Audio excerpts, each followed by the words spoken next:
ఒకప్పుడు అంత సుభిక్షంగా ఉన్న రాష్ట్రానికి ఈరోజు ఇంత దుస్థితి వచ్చింది అంటే ఒక సామాన్యురాలిగా చాలా బాధపడుతున్నా. ఆంధ్ర రాష్ట్రాన్ని అంతగా ప్రేమించిన రాజశేఖర్ రెడ్డి గారి కూతురిగా ఇంకా బాధపడుతున్నా. ఈరోజు ఆంధ్ర రాష్ట్రం దుర్మార్గుల చేతుల్లో చిక్కి అల్లాడుతుంది. ఇప్పుడు పొరపాటు చేస్తే ఇంకొక 5 ఏళ్ళు మళ్ళీ అవకాశం రాదు. ఆ విషయం పక్కన పెడితే ఇప్పుడు పొరపాటు చేస్తే కోలుకోని దెబ్బ తగులుతుంది. ఇప్పుడు పొరపాటు చేస్తే ఆంధ్రప్రదేశ్ మళ్ళీ 25 ఏళ్ళు వెనక్కి వెళ్తుంది. ఈ ఎన్నికలు ఆంధ్రప్రదేశ్ ప్రజలకు, ఆంధ్రప్రదేశ్ అభివృద్ధికి చాలా ముఖ్యం. ఈ ఎన్నికలు మన పిల్లల భవిష్యత్తుకి చాలా కీలకం. ఆలోచించండి. మంచికి చెడుకు మధ్య జరిగే పోరాటంలో మంచిని గెలిపించండి. ముఖ్యమంత్రి హోదాలో ఉన్న వానికి మంచి మనసుంటేనే, మంచివాడైతేనే ప్రజలకు మేలు జరుగుతుంది.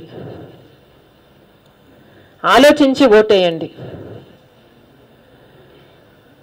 సెలవు.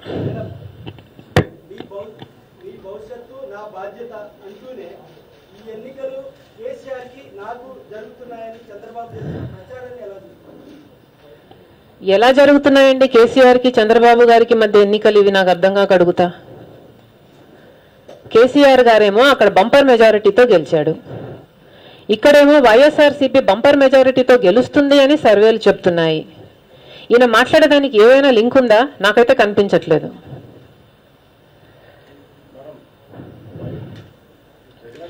మీ భవిష్యత్తు నా బాధ్యత అంటున్నాడు. 5 ఏళ్ళు ఏం చేశాడు? గాడిదలు కాశాడా?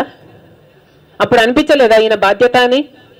600 హామీలు ఇచ్చారు స్కాట్ ఫ్రీగా, ఇప్పుడు మళ్ళీ హామీలు ఇస్తున్నాడు. సిగ్గుండాలి మనిషి పుట్టిన ఎవరికైనా.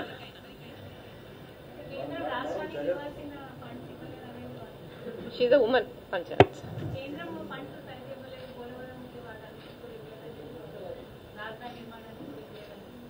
పురంధరేశ్వరి గారు, బీజేపీ నాయకులు ఏం సమాధానాలు ఇస్తున్నారు దానికి?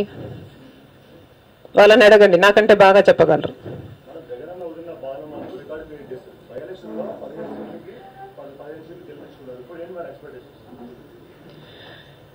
నేను చేసినా చేయకపోయినా బంపర్ మెజారిటీతో వైఎస్ఆర్సీపీ గెలుస్తుంది అన్నది సర్వేలు చెప్తున్నాయి.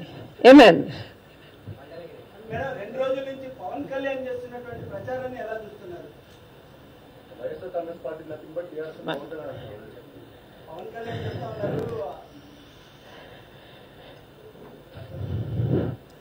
పవన్ కళ్యాణ్ గారు ఎవరు?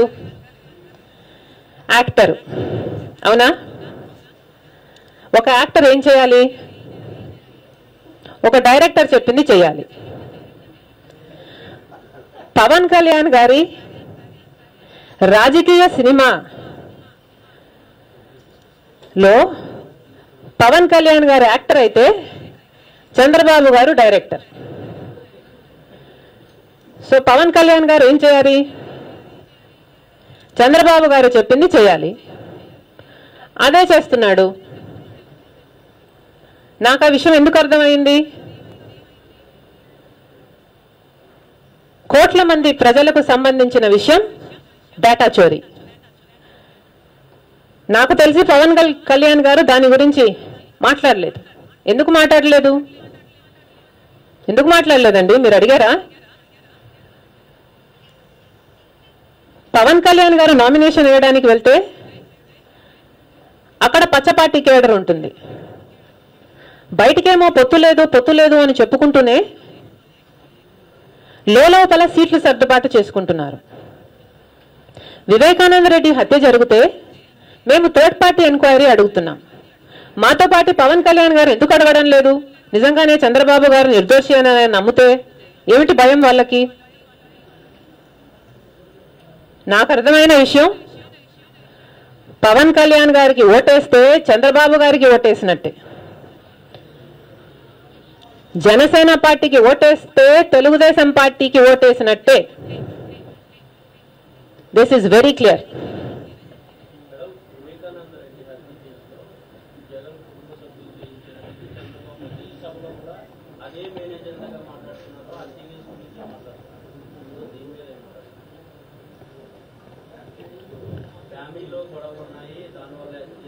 ఫ్యామిలీలో గొడవలు ఉంటే లేవు, బట్ ఉంటే కూడా మీ ఫ్యామిలీలో గొడవలు ఉంటే మీరు హత్యలు చేసుకుంటారా? మా పెద్దనాన్నగారు జార్జి రెడ్డి గారు లేరు.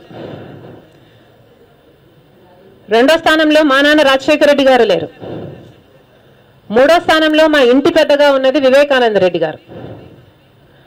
అలాంటిది ఆయనను అతి దారుణంగా చంపారు. అసలు ఎవరైనా చూస్తే ఆ కిరాతకాన్ని చూస్తే ఎవరికైనా చేసింది మనుషులా మృగాల, వీళ్ళకి అసలు మనసు అనేది ఉందా అనిపిస్తుంది. అంత ఘోరంగా చంపారు. పైగా మళ్ళీ మేమే చేశామంటున్నారు. అంటే బాధితులం మేము, కానీ బాధితులనే అక్యూజ్డ్ని చేస్తే అప్పుడు విక్టిమ్ ఏం చేస్తారు, ఆ బాధితులు ఏం చేస్తారు? డిఫెన్స్ లో పడతారు. సో మేము డిఫెన్స్ లో పడాలి, యాక్చువల్ క్రిమినల్స్ ఏమో స్కాట్ కిక్స్ ఫ్రీగా పోవాలి. ఇది వాళ్ళ స్ట్రాటజీ. మేమేమంటున్నాము, రాజశేఖర రెడ్డి గారి తండ్రిని రాజారెడ్డి గారిని ఇలాగే అతి దారుణంగా చంపారు. అప్పుడు కూడా చంద్రబాబు గారు ముఖ్యమంత్రి. తెలుగుదేశం పార్టీ వాళ్ళే చంపారు. వాళ్ళకి చంద్రబాబు గారు అండగా నిలబడ్డాడు. ఇప్పుడు అదే జరిగింది. మా ఇంటికి పెద్దగా ఉన్న వివేకానంద రెడ్డిని చంపారు. చంద్రబాబు గారే ముఖ్యమంత్రిగా ఉన్నారు. క్రిమినల్స్ మీద ధ్యాస పెట్టాల్సిన చంద్రబాబు గారు వాళ్ళను కాపాడుతూ మేమే క్రిమినల్స్ను అంటున్నారు. నిజంగానే చంద్రబాబు గారికి ఏ పాపం తెలియకపోతే ఆదినారాయణ రెడ్డి కానీ తెలుగుదేశం పార్టీకి కానీ చంద్రబాబు గారికి కానీ ఈ పాపంలో భాగం లేకపోతే థర్డ్ పార్టీ ఎంక్వైరీకి చంద్రబాబు గారు ఎందుకు ఒప్పుకోవటం లేదు? దమ్ముంటే థర్డ్ పార్టీ ఎంక్వైరీ చేసుకోమని చెప్పండి.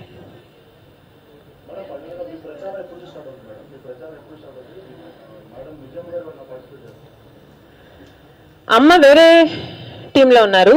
సో వీఆర్ గోయింగ్ సెపరేట్ వేస్. నాది 29th నుంచి చేస్తున్నారు. యా, ఆ ఫైన్ డీటెయిల్స్ ని దే ఆర్ వర్కింగ్ అవుట్. పప్పు గారు ఉన్నారు కదండి ఇక్కడ. పప్పు గారు ఓడిపోతే అంతకు మించిన సంతోషం. 9వ తేదీ ఎన్నికలు అని చెప్పాడా? ఇలాంటివి ఎన్నో చెప్తాడులేండి. ఈ కామెడీ షో లేకపోతే ఈ పాలిటిక్స్ లో ఎంటర్టైన్మెంట్ ఏముంటుంది?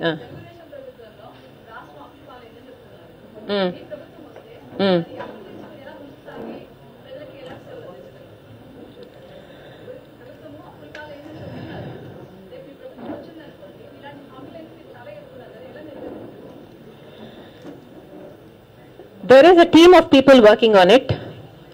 We are confident that మేము ప్రతి హామీ నెరవేర్చగలము అన్న నమ్మకం ఉంది కనుకనే హామీలు ఇస్తున్నాము. అప్పుల గురించి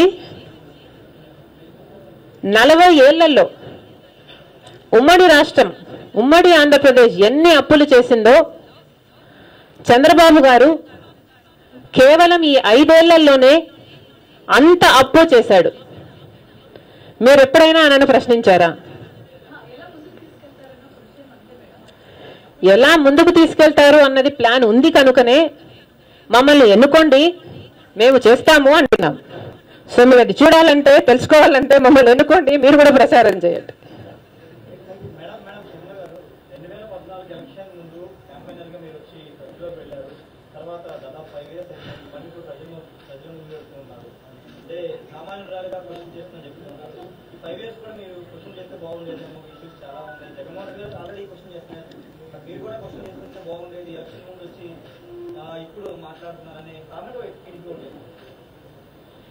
నేను రాజకీయాల్లో ఉన్నానా? నేను ఎంపీనా?